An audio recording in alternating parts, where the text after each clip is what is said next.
Fala pessoal, tudo bem? Como vocês estão? Bom, estamos aqui para dar continuidade à nossa leitura. Hoje vamos ler o capítulo de número 10 do Evangelho de Marcos. Um capítulo muito interessante, já começa com uma passagem aqui bastante interessante. Vamos começar a ler aqui e vamos pensar um pouquinho sobre ela. Então, capítulo 10 de Marcos começa assim: partindo dali, ele foi para o território da Judéia e além de Jordão. E outra vez as multidões se reuniram em torno dele e, como de costume, de novo as ensinava. Alguns fariseus aproximavam-se dele e, para pô-lo à prova, perguntaram-lhe: é lícito ao marido repudiar a mulher? Repudiar ou se divorciar ou expulsar a mulher de casa, né? Jesus respondeu: que vos ordenou Moisés? Eles disseram: Moisés permitiu escrever cartas de divórcio e repudiar. Jesus então lhe disse: por causa da dureza dos vossos corações, ele escreveu para vós esse mandamento. Mas desde o princípio da criação, ele os fez homem e mulher.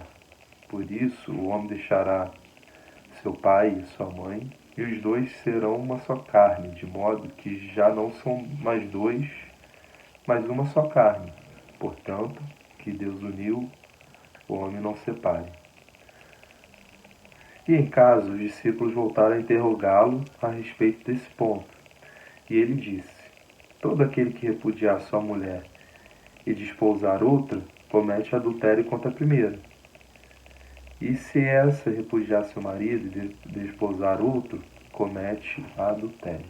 Bom, para lermos esses versículos, nós temos que ter em mente algumas questões, tá? Jesus era um defensor de um casamento a todo custo. Jesus, ele defendia um casamento e ele era totalmente contra o divórcio sobre qualquer ocasião, sobre qualquer circunstância. Temos que entender o contexto em que Jesus está falando isso tudo. Primeiramente, temos que levar em conta que as mulheres nessa sociedade, ela não tinha direitos. Não tinha direito social, não tinha direito religioso, não tinha relevância social, não tinha relevância religiosa. As mulheres eram tidas como propriedade dos seus maridos. Somente isso, tá? As mulheres, elas eram objetivadas, eram tidas como objetos, eram tratadas como objetos. E os fariseus estavam perguntando essa questão do divórcio para Jesus, porque Jesus conhecia as práticas dessa galera. Eles se divorciavam da mulher por qualquer causa. Jesus fala que eles têm que ficar casados com a mulher porque os fariseus, de forma unilateral, ou muitos homens de forma unilateral, por qualquer motivo ínfimo que fosse, eles se divorciavam da mulher. E quando um homem se divorciava da mulher, a mulher saía, quiçá, com a roupa que estava no corpo. Saía da casa, era expulsa da casa sem direito a nada. Se essa mulher não tivesse família, se essa mulher não tivesse quem a acolhesse, essa mulher ia acabar na prostituição para sobreviver. Era o único caminho.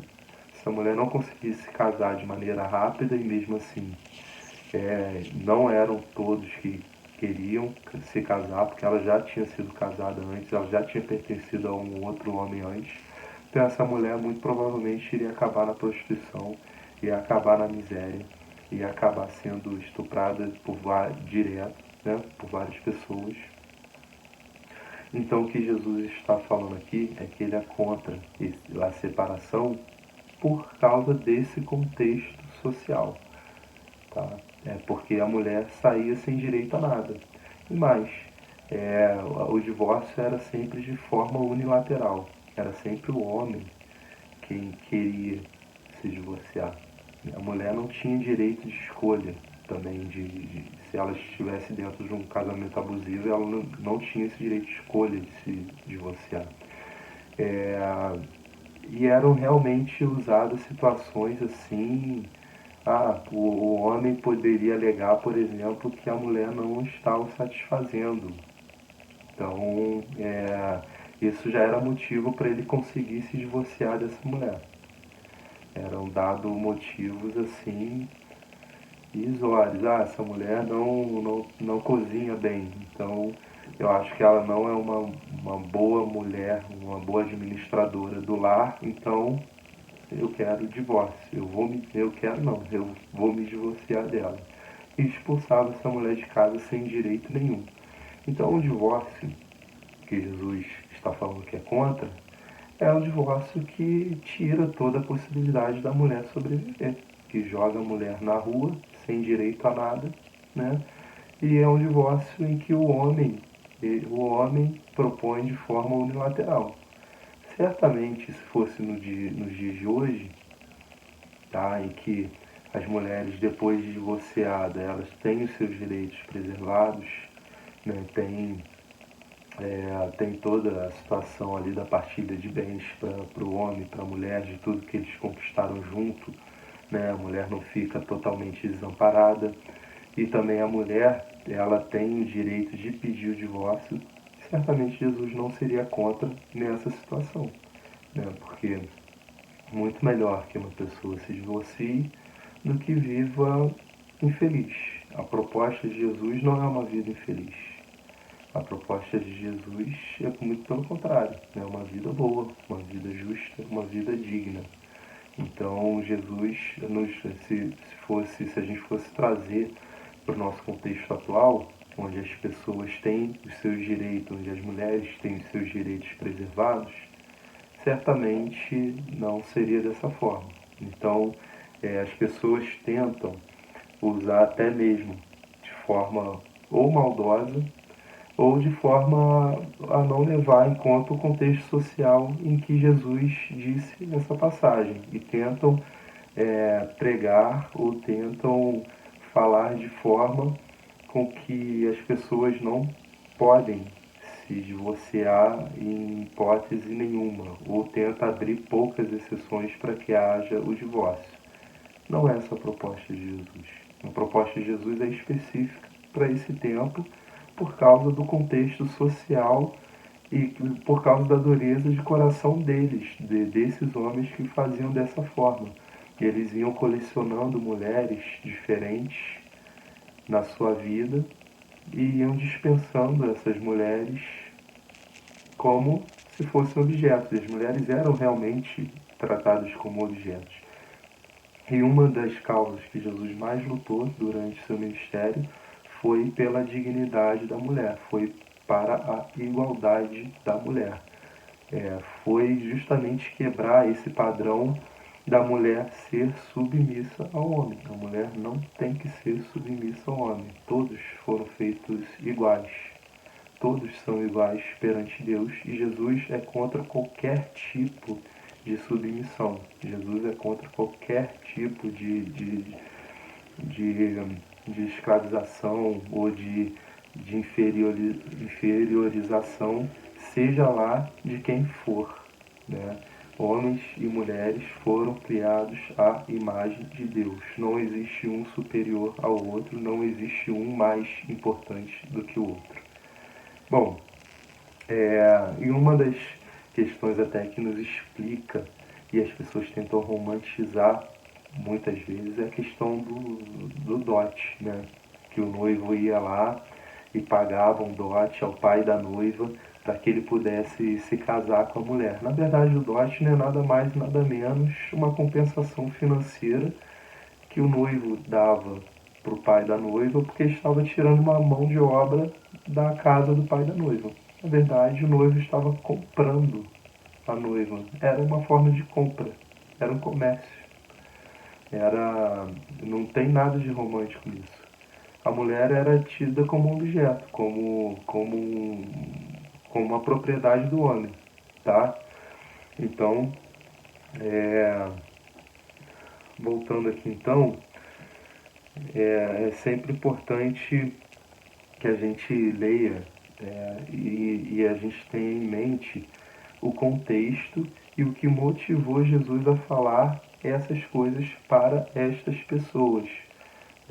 Não adianta a gente querer pegar o texto de qualquer jeito e trazer para o nosso tempo.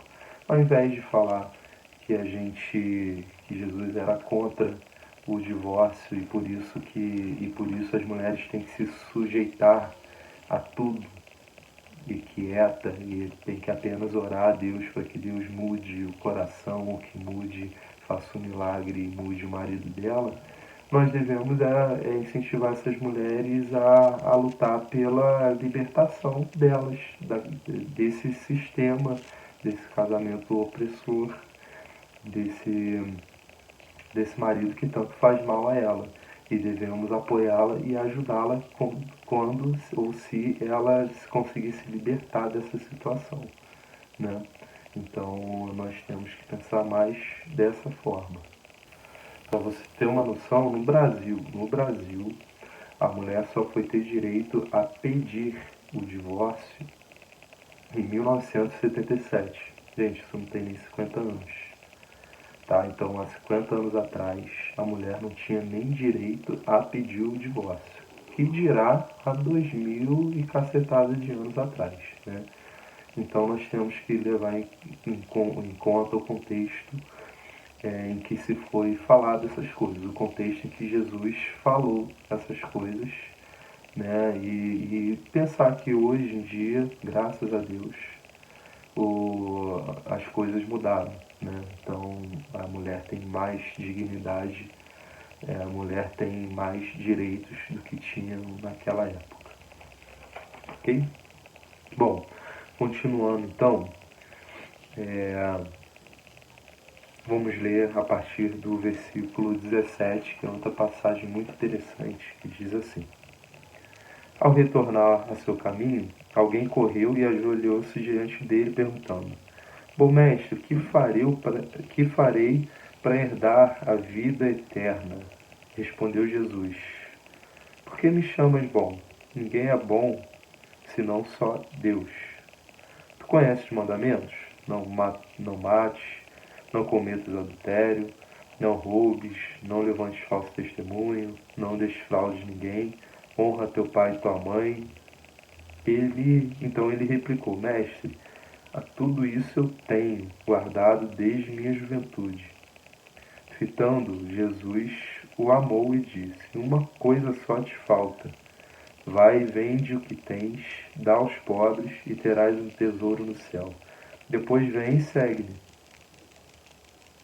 Ele, porém, contristado com essa palavra, saiu pesaroso, pois era possuidor de muitos bens. Conhecida aqui também como a passagem do jovem rico. É interessante essa passagem porque um jovem rico chega até Jesus e ele quer saber o que ele precisa para ter a vida eterna. Olha, chega para ele um jovem que não tem nenhuma doença, uma pessoa. Geralmente as pessoas que procuravam Jesus eram porque tinham problemas para serem resolvidas aqui. Eram pessoas doentes, Jesus curava, resolvia o problema dessas pessoas. Eram pessoas com fome, Jesus ajudava essas pessoas. Já esse jovem não, esse jovem tinha tudo. Esse jovem não passava fome, esse jovem não era doente. E ele procura Jesus para saber coisas de outra ordem, coisas do além. Sim, porque aqui ele já tem tudo o que ele precisa. Então esse jovem não precisa se preocupar com as coisas daqui. Ele quer se preocupar com coisas do além, porque ele já tem tudo o que ele precisa.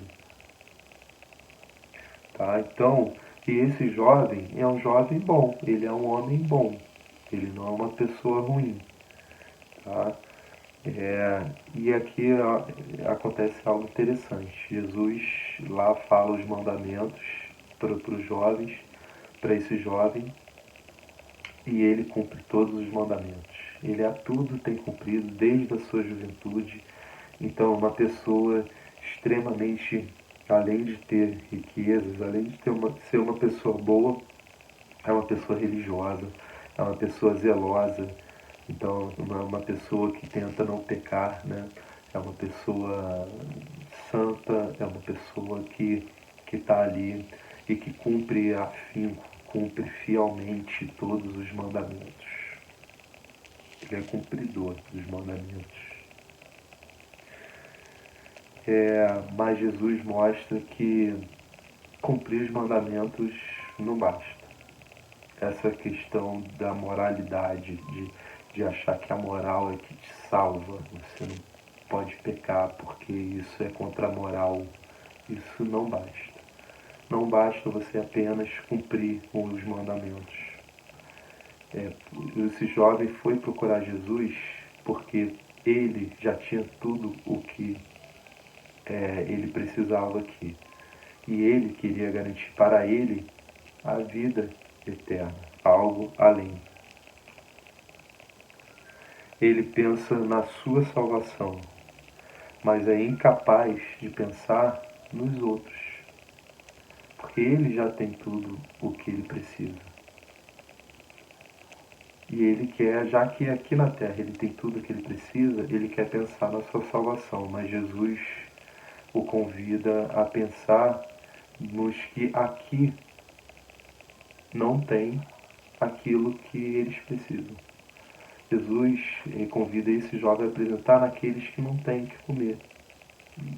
Procura esse jovem a pensar nos que são doentes, a pensar nos outros, a pensar nos que sofrem aqui. É esse o convite que Jesus faz para esse jovem. Você é um moralista, você cumpre todas as regras, você quer saber o que vem para você além daqui, a tua salvação depois daqui? Não. Se você é um moralista, você cumpre as regras, você faz de tudo para você não pecar e você é uma pessoa boa, antes de pensar no que vem depois, você tem que pensar nas outras pessoas que sofrem aqui. E você tem que fazer por essas pessoas que sofrem aqui. É esse o convite que Jesus faz para esses jovens. E esse é o convite que Jesus faz para a gente. Antes de pensar na salvação da nossa alma, nós devemos pensar nas pessoas que sofrem aqui.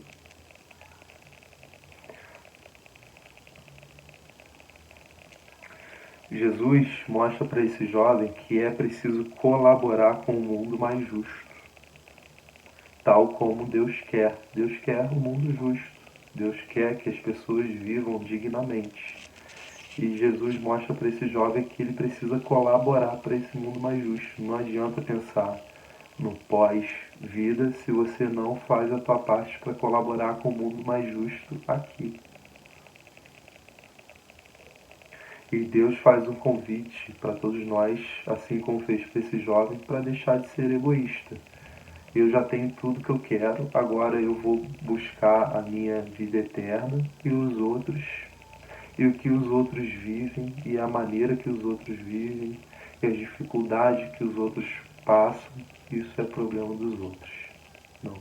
Jesus fala, olha, você tem que pensar no que eles vivem aqui. E Jesus não está falando de espiritualidade. Jesus não está falando que esse jovem tem que pregar para as outras pessoas, para essas pessoas se converterem para ter a vida eterna. Jesus não está falando disso. Jesus está falando que o jovem tem que vender o que ele pertence para que as outras pessoas vivam aqui, para que outras pessoas tenham o que comer aqui. E é interessante, né? Porque Jesus sempre preza pelo coletivo. E se existem pessoas que passam dificuldade, se existem pessoas que passam fome, só existem essas pessoas porque existem outros que têm demais. Existem outros que têm muito. É impressionante como a gente vê, por exemplo, bilionários que compram ilhas, enquanto tem pessoas morando na rua, por exemplo.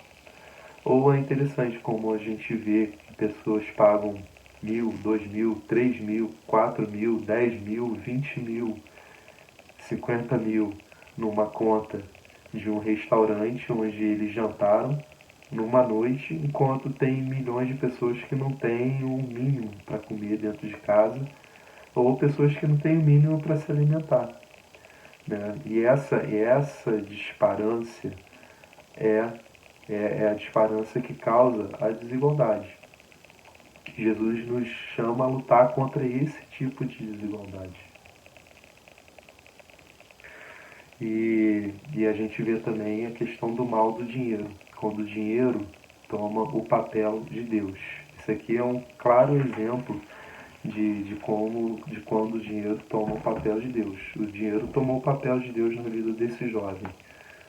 Ele era bom, ele cumpria os mandamentos, ele queria buscar a vida eterna, mas o dinheiro era o Deus dele. Enquanto o dinheiro for o nosso Deus, Jesus não está com a gente. Jesus nos convida a ter só a Ele como Deus. Bom, espero que essa reflexão tenha sido boa. Espero que vocês tenham gostado.